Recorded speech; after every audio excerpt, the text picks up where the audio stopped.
Super excited for this session, Shifting Left from Anywhere. So again, I'm Matt Klassen. I run marketing at Kobiton, and we just had a great lineup today, including this session. And we're going to learn a lot about WeightWatchers progression in the kind of their journey around testing, test automation, around mobile. And I think it's going to be really interesting because I think they have had a shift as an organization. If you think about what, the organization of WeightWatchers, they've had a shift in terms of a business strategy that has created an opportunity, not only an opportunity, but a criticality around mobile for their business. And in fact, it's shifting the demographic of their customers and consumers. And I think we're gonna dig in on that. So before we get started into kind of the meat of the discussion, Lee, could you just introduce yourself and your role at WeightWatchers? For sure. Thanks, Matt, for that intro. I am Lee. I'm from WeightWatchers. I'm part of the quality engineering org at WeightWatchers. I own quality for a lot of the member experiences in our applications, mobile and web, and the coaching experience, which is part of a service that our members consume. I lead a team of highly technical full stack QEs who work on both front end and back end UI testing, integration testing, and all of that good stuff. So yeah, that's my role at WeightWatchers. Yeah, thank you for that intro. So you said something actually really interested me, and I didn't, when we kind of were preparing for this, I didn't catch it or glean onto it. But today's event is called the Mobile Testing and Experience Summit.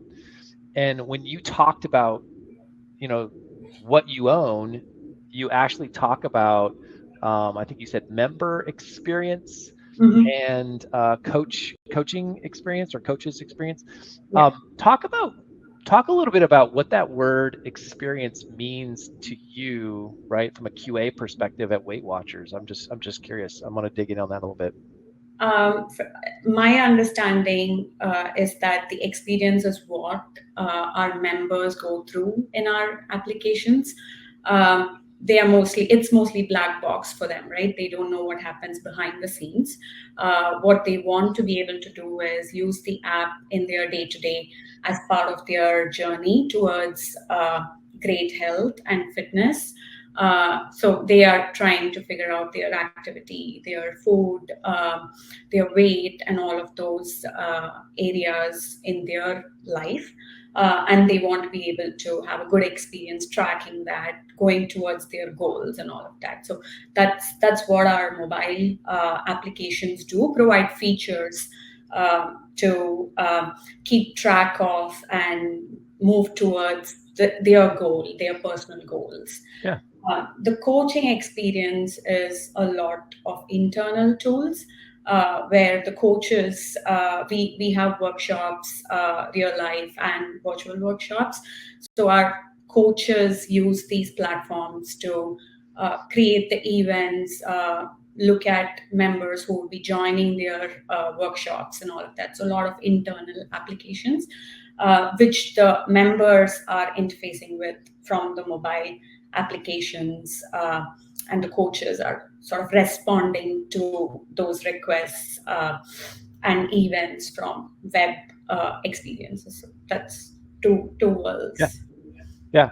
So talk a little bit about how mobile is sort of at the heart of WeightWatchers transformation, right? I think you called it a digital transformation, but we're kind of getting a picture here of your constituents, your users, right? You have coaches and you have members, but what is that shift that's occurring digitally, and how is mobile kind of part of that?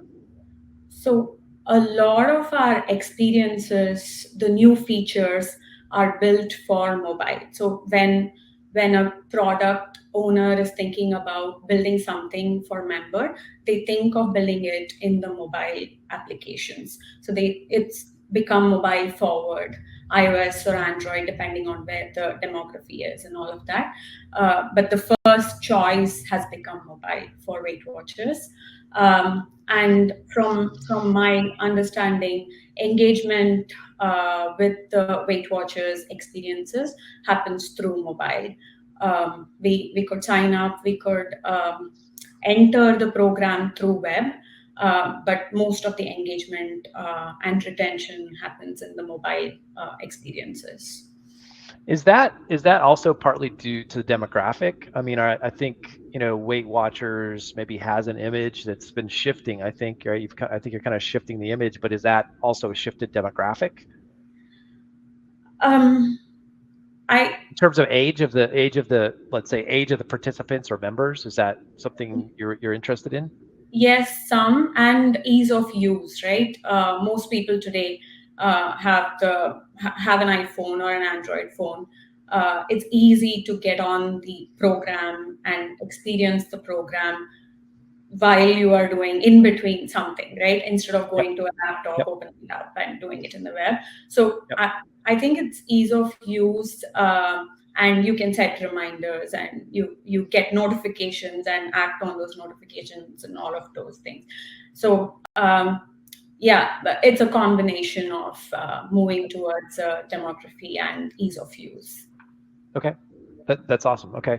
That makes sense. So how crucial is mobile app testing, right, to ensuring the success of your digital initiatives, right, as you shift to this new experience, right, through mobile? So like I said, we are thinking of mobile as our first choice whenever we are building something new. So it's definitely important for us to deliver a high quality experience, high usability, easy to access features, and all of that. And we are also moving towards a lot of A/B testing approach, making tweaks, small tweaks in existing features, or launching new features as an A/B test. So it's more important for us to ensure we are able to, we are not breaking the control experiences, and the variant would, if it succeeds, it would perform well and not cause any issues. So quality, that's how quality comes into play. We are always working with two different experiences within a feature set. So more QE, more eyes on quality, more hands-on QE, and all of that. So yeah. Yeah. Okay. So that makes a lot of sense. So I think one of the things that a lot of organizations struggle with as they're trying to scale, right, QA, and especially for critical mobile apps, is what's the right approach around, let's say, automation, around, right, shifting left, around, they have to make, there's a lot of decisions, right, what methodologies, frameworks. So can you describe maybe a little bit about how Weight Watchers approaches mobile app testing today? Um, we are getting to a phase where we are moving more towards the shift left approach. We've been formalizing and standardizing the shift left approach since the beginning of the year. More it was always shift left in a way. QE would start early on in the cycle. Now we've gotten more functions like engineering, project management, product owners also contributing in a way to QE, especially the engineering org, where they are more involved in the QE process. They test their changes before it even gets merged and all of that. We use a combination of manual and automated testing. Like I said, A/B testing, we don't want to invest in writing automation for variants that will not succeed. So those are primarily tested manually. And we have good automation coverage across the board, whether it's back end or front end, in all the different areas. So it's a combination. We follow the test pyramid approach, test more at the component level early on, more end-to-end testing towards end of cycle when features are stable and integrated. So more automation at the component level, UI tests and integration tests is the approach we are going towards, and very low maintenance UI tests that are only capturing business critical use cases will find issues for us in the mission critical, business critical use cases has been our approach. Okay. So there's a couple things I wanna touch on, and we had talked earlier. We talked before about potentially doing a poll. I'm not going to be able to do it. Just FYI, just so we don't interrupt the flow. Everybody else in the audience didn't know we were going to do a poll, but Lee, we had talked about it, so we're going to skip that. But specifically, there's two things I want to touch on. One, the first one is shift left. So you mentioned shift left. You talked a little bit about it, and obviously we as we were discussing this session, right? There's a lot of different aspects we could have probably put into the spotlight in terms of the title, but we ended up selecting shift left as part of the title as well. Because I think it's a really important part of your story. But what does that really mean? Kind of dig in a little bit more on what shift left the approach is, and maybe it's all maybe get into the impact of that as well. We were in a phase where you have to test everything always, right? Regression testing is needed, only because the mobile experiences were evolving, and we were trying to group them under pillars and all of that. So manual regression testing was the case until we got to this phase.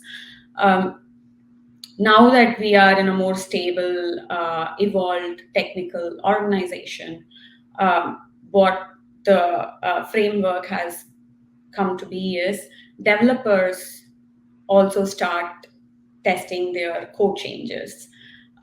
It's not quality is owned by all, right? Quality is not just QE's ownership, the QE org's ownership. Everybody should worry about quality, and that's also part of the engineer's work stream. When you make a code change, you don't break anything while you're merging it in the big picture. So developers test their code at the feature level, targeted testing, to ensure nothing is broken, and it's being tested through the code review and the merge process. And once the code is merged, the change is available, QE goes in and performs surgical manual testing, again, understanding what the impact is, where QE is needed. Because usually in most organizations, the QE org is much smaller compared to the engineering org. So there is only so much bandwidth you can spread across the areas that you want to spread across. So be very intentional, conscious about where that effort is spent is what our shift left approach is. Write tests that matter, that will find issues, P0 issues, that will reduce manual testing hours spent on something. So make an impact. If you're writing a code, even a line of code, it has to make an impact. If you're performing manual testing, the same applies. Use your time to only perform testing where it matters, and not just because we as QEs learn that regression testing, exploratory testing, you have to test everything all the time. If something breaks, you'll be blamed. That's not the case anymore. Use your time well, make an impact is what our shift left approach has been. And continue. Sorry, continue. We leverage our automated tests towards the same also, whether it's a code change made by an engineer, we run the mission critical use cases, and whether it's QE, we use our automated tests to find the same, do the same for us. Okay, can you talk, maybe talk a little bit about the other part I want to talk about a little bit is the automation. So can you talk a little bit more about like what do those automated tests look like? Anything you could share around frameworks, around executing those against simulators, emulators versus real devices, et cetera. Like what does that environment look like, and how have you scaled automation? Right. So I want to say sometime in 2020, 2021 is when we started looking at how we leverage our automation frameworks, the mobile iOS and Android automation frameworks. And we went through a sort of a transformation in approach in how we build the framework and who is going to be using it, who is going to be contributing it, all of those aspects as well. So we took a look at, even before writing tests, we took a look at what that framework should be, how it should serve us, and where we run our tests, when we run our tests. We usually write automation with physical devices, local devices, but when we are executing them in our nightly runs or for app release sign-offs, we are leveraging Kobiton for iOS and another platform for Android. So we use device farms to sort of expand our device OS matrix and find those unique issues that are unique to OS versions or device form factors and all of that. We are integrated. The automation frameworks are integrated, created within the dev repositories, so that both engineering and QE, they have access to both the automation frameworks and the code repositories. So they are not residing separately. That's something that we sort of consciously decided. We will not write a framework that's outside of the repository where there's no visibility for engineering to say why something is broken, how to root cause an issue and all of that. So we are integrated within the code repositories. We run our tests against the CI/CD pipeline. Early on, we started that as we built the framework. That's one of the things we took care of. We use GitHub Actions, and we set up our tests to run against the nightly builds. And when we have a release candidate, we execute our automated tests against that release candidate as like a final seal to say this, we have confidence in this build to release it to the App Store and Play Store. So we were very conscious about how we were building the framework and where we are running it, when we are running it, to give us maximum gains. Yep. Okay. That's good. That makes sense. When you talk about the device farm, how did you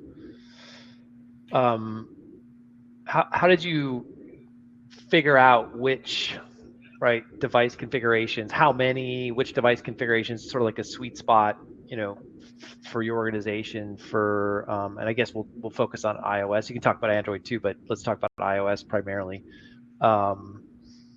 Yeah. So we leverage our data, member usage data, to make decisions on what to run, what to test with. So our data informs that we run our tests against the most used, most popular device OS combination.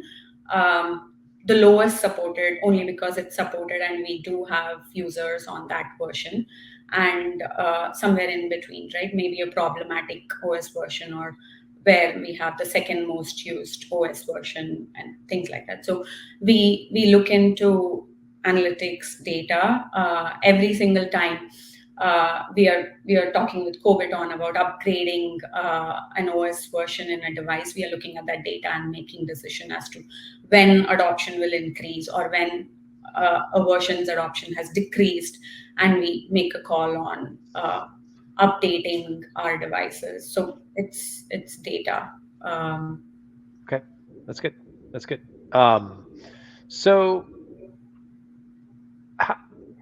So I want to go back to something, kind of go back to the shift left a little bit, because it sounds like you've been a little bit, been successful there. It sounds like from the very beginning, you knew that your approach was only going to be successful if the quality organization worked together, right? QE sort of worked together with dev in combination. You've made some purposeful choices there, which I think which is obviously seems to be working for you.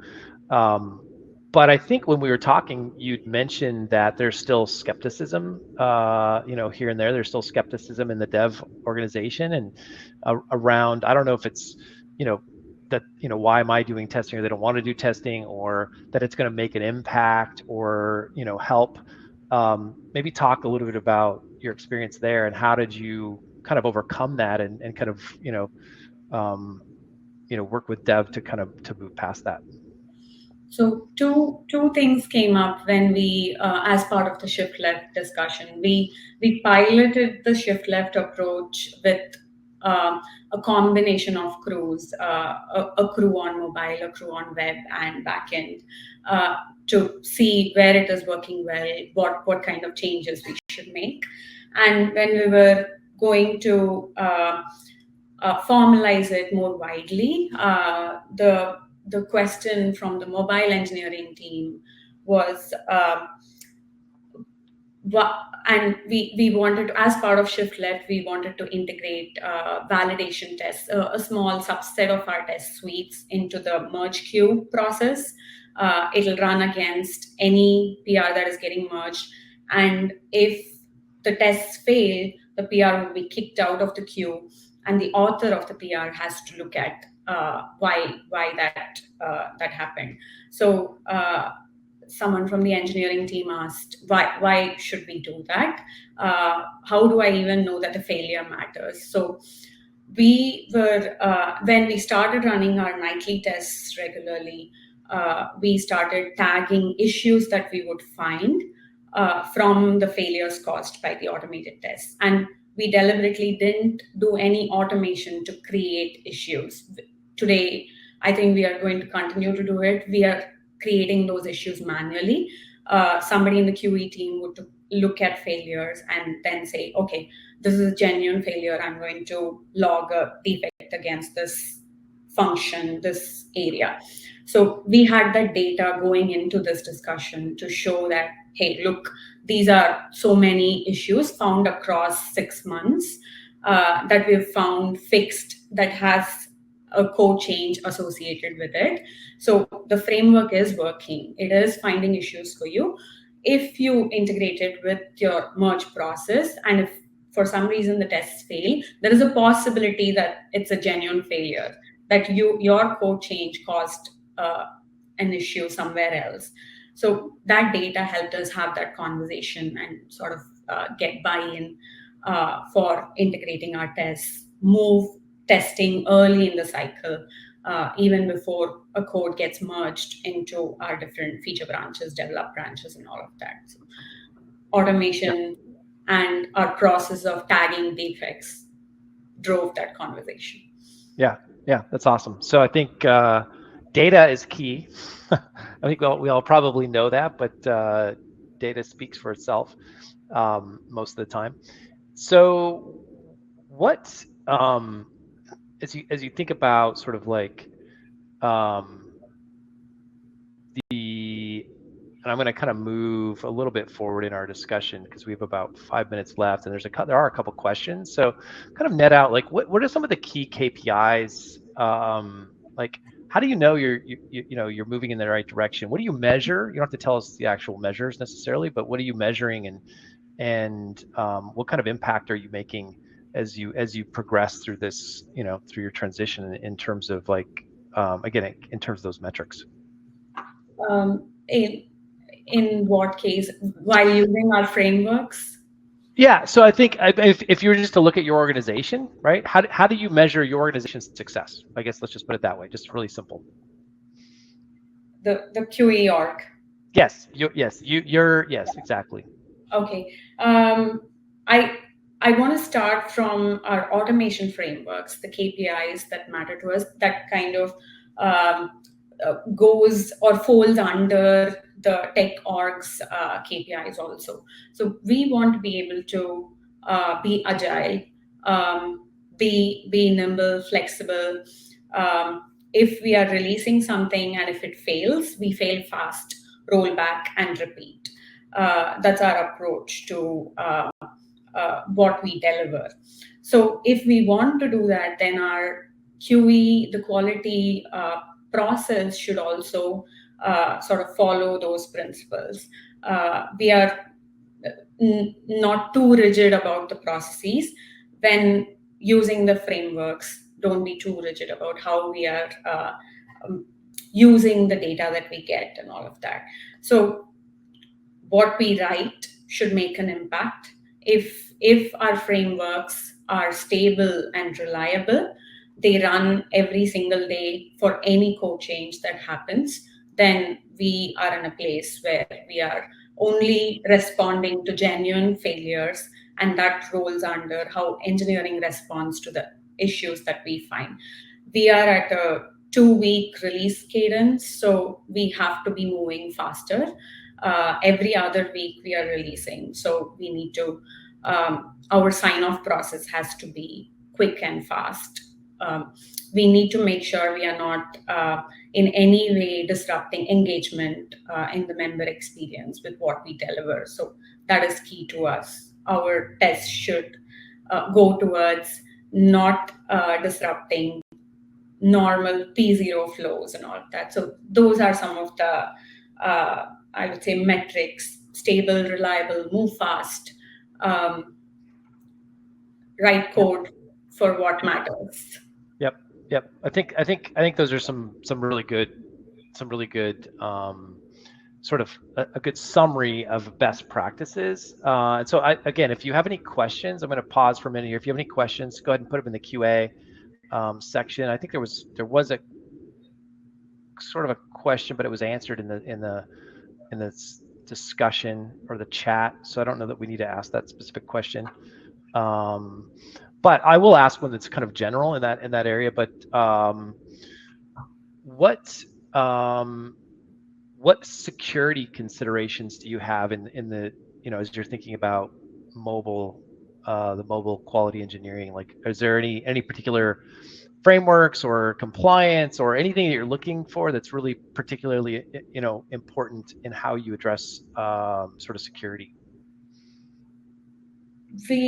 I want to say we don't use our frameworks towards security, but we do ensure, let's say, for example, if we are using the public devices in the Kobiton platform, we ensure we don't leave any test environment related data, something that we are very conscious about. We are also conscious about using production data. So we don't necessarily run our tests against any production data that would be out there or that would consume production data, PII and whatnot, right? So when we are setting up our frameworks, we are conscious about that, what environments we test against and what is out there if we are using external platforms to extend our test execution capabilities. Does that answer? Yep, that's good. That's a good answer. I made it kind of semi-generic. I took one that was more specific and made it generic, so that's a good answer. I think those are good considerations. And here's another question. Again, you can choose to answer it if you can. Is there any particular reason you use separate device services for iOS and Android? The short answer is the Android engineering team wanted to be within the Google Android ecosystem. When we're doing the text selection for device farms, we wanted to be on the same platform for both, but our process just showed us one worked really well for one platform versus the other. What we got out of test execution and reporting, dashboarding, and all of that showed us that it's okay for us to be on different platforms. So we chose what worked best with each platform, iOS and Android. Okay. And then the last question I have is, and this isn't necessarily specific to Android versus iOS, but is there a case to be made for testing against real devices? versus just emulation simulation? As a QE, I would say yes, because that's where our users are going to be. They are not going to use the application on simulators and emulators. So it depends on how the experience is implemented is how we decide, right? But the QE in me wants to say test, even if it's hosted in the cloud, test with real devices. So yes, yeah, Yep. Okay. yeah, Okay. yeah. Good. All right. Great. Hey, thank you very, very much. That's all the time we have for. And people are transitioning to the next session. So, but super appreciate your time. I think it was a very, very, very good session and educational for everyone. So, thank you. Thank you, Matt. Thanks a lot for the conversation. Thank you.